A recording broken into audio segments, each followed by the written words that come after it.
హల్లెలూయా. చిన్న వాక్యం చదువుకుందామండి. నిర్గమాకాండము 20 అధ్యాయము 12వ వచనం. 20 అధ్యాయము 12వ వచనం. నీ తండ్రిని నీ తల్లిని సన్మానింపుము, అప్పుడు నీ దేవుడైన యెహోవా నీకిచ్చుచున్న దేశమందు నీ దినములు దీర్ఘమగును. నీ దినములు దీర్ఘములగును. ఇక దేవుడు నీ తల్లి నీ తండ్రిని సన్మానించు అని వాక్యం సెలవిస్తున్నాడు. అయితే ఇక్కడ దేవుడు ఈ రకంగా మనకు వాక్యం ద్వారా మాట్లాడుతున్నాడు. ఈ వాక్యం దేవుడు మనకి ఒక గొప్ప ఆజ్ఞపరంగా ఇస్తుంది. తల్లిదండ్రులను గౌరవించడం కూడా నేర్పుతుంది. అదేవిధంగా తల్లిదండ్రులను ఎలా ప్రేమించాలి, ఎలా మాట్లాడాలి అనేది, ఎలా సేవ చేయాలి అనేది కూడా దేవుడు ఇక్కడ ఇష్టపూర్వకంగా మాట్లాడుతున్నాడు. ఈ వాక్యంలోని కొన్ని ముఖ్యమైన విషయాలండి. సన్మానింపమంటే సెలవులు తీసుకొచ్చి కాదండి. దేవుడు ఏమంటున్నాడంటే వారిని గౌరవించు. అదో విధంగా మాట్లాడకుండా, చెడు మాటలు మాట్లాడకుండా, చెడు చూపులు చూడకుండా, వాళ్ళు చెప్పేది మాట వినకుండా చక్కగా వాళ్ళతో పాటు ఉండి వాళ్ళు చెప్పే దారిలో వెళ్ళి వాళ్ళ ఆశీర్వాదాలు తీసుకొని చక్కగా వాళ్ళ మాట మాట్లాడు, వాళ్ళని గౌరవించేటట్టు మాట్లాడని చెప్పి వాక్యం ద్వారా మాట్లాడుతున్నాడు. దేవుడు ఇది ఒక ఆజ్ఞలాగా ఇస్తున్నాడు మనకి. దేవుడు మనకి ఇది ఒక ఆజ్ఞలాగా ఇస్తున్నాడు. తల్లిదండ్రులను గౌరవించే వారికి దేవుడు ఆశీర్వాదము, దీర్ఘాయుష్యు కూడా ఇస్తున్నాడు. దేవుడు మనకి ఏమి ఇస్తున్నాడు? నువ్వు తల్లిదండ్రులను ఎప్పుడైతే ప్రేమిస్తావో సజీవైన దేవుడు నీకు ఆశీర్వాదం ఇస్తున్నాడు. దేవుడు నీకు ఆశీర్వాదం ఇస్తున్నాడు. అలాగే ఒక కుటుంబంలో మంచి గౌరవమైన అబ్బాయి కూడా ఉంటావు. తల్లిదండ్రులు నిన్ను ప్రేమిస్తారు. నువ్వు తల్లిదండ్రులను ప్రేమించినప్పుడు ఇంట్లో తల్లిదండ్రులను గౌరవించమే పిల్లలు దేవుని కృపతో ఎదుగుతారు. నువ్వు తల్లిదండ్రులను ఎప్పుడైతే ప్రేమిస్తావో దేవుడి కృప నీ మీద ఉంటుంది. యేసుక్రీస్తు తన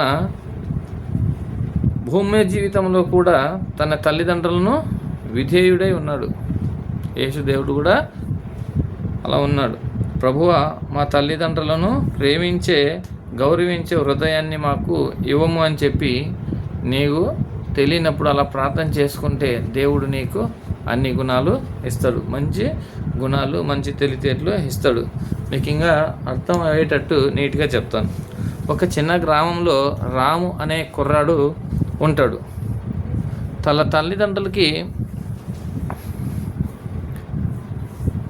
ఏం చెప్పినా మాటినేవాడు కాదు. తల్లిదండ్రులకు వాడంటే చాలా ఇష్టం. వాళ్ళ తల్లిదండ్రులు చాలా కష్టపడి పని చేసేవాళ్ళు, పొలం పనిలో. అయితే ఒకరోజు వాళ్ళ నాన్నగారు పొలం పనికి వెళ్ళి బాగా అలసిపోయి ఇంటికి వస్తాడు. ఇంటికి వస్తే వాళ్ళ భార్య భోజనం పెడుతుంది. వాళ్ళ భర్త తింటాడు. వాళ్ళ అబ్బాయికి అన్నం తిందురా అని చెప్పి వాళ్ళ అమ్మ పిలుస్తే, లేదమ్మా నేను సెల్లులో బిజీగా ఉన్నాను, నేను తర్వాత తింటాను అంటాడు. సెల్లుకి వెళ్ళుకుంటూ ఉంటాడు. అప్పుడు అంతలో వాళ్ళు అట్లా మాట్లాడుతున్నట్టుగా వాళ్ళ మాస్టర్ వస్తారు. పిల్లల వాళ్ళ మాస్టర్, స్కూల్ మాస్టర్ వస్తారు. స్కూల్ మాస్టర్ వచ్చి ఏదైనా ఒక వాక్యం, అదే ఒక పొయ్యం చెప్పమ్మా అంటాడు. చెప్పలేకపోతాడు. అప్పుడు ఆ పాస్టర్ గారు, ఆ పంతులు గారు మళ్ళీ ఇంకోసారి అడుగుతాడు. వచ్చినప్పుడు తల్లిదండ్రుల గురించి ఏదో ఒకటి చదువు అని చెప్తాడు. కానీ అప్పుడు చదవడు, తెలియదు అంటాడు. అప్పుడు ఆ పాస్టర్ గారు ఆ బైబిల్ తీసుకొని ఆ వచనం చదువుతాడు. తల్లిదండ్రులను గౌరవించాలనే వాక్యము చదువుతాడు.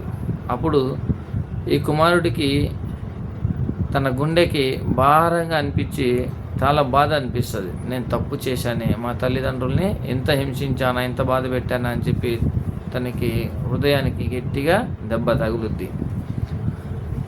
అప్పుడు ఆ కుమారుడు అంటారు, తన మనసులోనే అనుకుంటా ఉంటాడు, బయట అయితే రానీడు. వాళ్ళ తల్లిదండ్రులు బాధపడుతున్నారు, ఈయన బాధపడుతున్నారు. మరుసటి రోజు తెల్లారికే రాత్రంతా ఆలోచించిన కుర్రోడు పొద్దున్నే లేచి, వాళ్ళమ్మ లేకముందే లేచి వాళ్ళ తల్లిని వేడి నీళ్ళు పెట్టి చక్కగా నీళ్ళు అందించి తనకేం కావాలో అన్నీ ఇస్తుంటాడు. వాళ్ళు అవన్నీ అయిన తర్వాత తన తండ్రి అన్నీ సమకూర్చేస్తాడు తల్లికి. తన తండ్రి నాగలెత్తుకొని పొలానికి వెళ్దాం అనే టయానికి ఆ పొలానికి వెళ్ళేటప్పుడు కావాల్సినవన్నీ కూడా అన్నీ సరి చేసుకొని అన్నీ సర్దుకొని వాళ్ళ నాన్నతో పాటు వెళ్తాడు.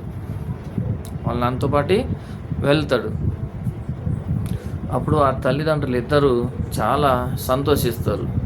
అసలు మా అబ్బాయి అయినా ఎంత మారిపోయాడేంటి, ఎందువల్ల మారాడు, ఎట్లా మారాడు అని చెప్పి ఆలోచిస్తే ఆ పంతులు గారు చెప్పిన పదానికి ఆ యేసు ప్రభు గారు మన బైబిల్లో ఇచ్చిన వాక్యాన్ని బట్టి ఆ కుర్రోడు చక్కగా మారాడు. అప్పుడు ఆ ఇంట్లో ఆయనకి చాలా గౌరవం దక్కింది. ఆ ఊర్లో కూడా చాలా మంచి గౌరవం వచ్చింది. అందుకే తల్లిదండ్రులు చెప్పేది ఏంటంటే, పిల్లలకి ఎప్పుడైతే మనం ప్రేమ చూపిస్తామో అప్పుడే మన పిల్లలు మన దారికి వస్తారు. ఎప్పుడైతే నీ పిల్లలకి వాడి పని వాడు చేసుకుంటున్నాడు, వాడు సెల్లు చూసుకుంటున్నాడు, నాకు డిస్టర్బ్ చేయట్లేదులే అని ఎప్పుడైతే అనుకుంటావో ఆ రోజే నీ పిల్లలు నీ మాట నుంచి నీ చేయి నుంచి జారిపోయారని దానికి అర్థం. పిల్లలకి ఎప్పుడు మీరు చేయి వదలకుండా వాళ్ళు అడిగింది ఇప్పిస్తూ, ఏది ఇప్పేయాలా ఏది ఇప్పకూడదు తెలుసు కాబట్టి అలా చేస్తూ, టైం ఉన్నప్పుడల్లా అలా పార్కులు తీసుకెళ్ళి, టైం ఉన్నప్పుడల్లా సంఘానికి తీసుకొచ్చి, మీకు టైం ఉన్నప్పుడల్లా కొంచెం టైం ఉన్నప్పుడల్లా బైబిల్ చదివిస్తూ ఉంటే, మీకు టైం ఉన్నప్పుడల్లా నీతి కథలు మీకు వచ్చినవి ఇంకేం కాదు, అలా చేస్తూ ఉంటే పిల్లలు కూడా చాలా చక్కగా మారుతారు. చాలా చక్కగా వాళ్ళ లైఫ్ స్టైల్లో మార్చుకుంటారు, వాళ్ళ లైఫ్ స్టైల్ని చక్కగా మార్చుకుంటారు. అందుకే దేవుని బిడ్డలారా, పిల్లల మీద చాలామంది చాలా ఇంట్రెస్ట్ అనేది టోటల్గా వదిలేస్తున్నారు. అందుకోసం పిల్లలతో టైం స్పెండ్ చేయడానికి మ్యాక్సిమం ట్రై చేయండి. మీ పిల్లలు ఎప్పుడు మీతోనే ఉంటారు, దేవుడి సేవలో కూడా వాడబడతారు, దేవుడి సన్నిధిలో పెరుగుతారు, దేవుడి ఆశీర్వాదాలు పొందుకుంటారు. ఈ చిన్న వాక్యం దేవుడు దీవించును గాక. ఆమేన్.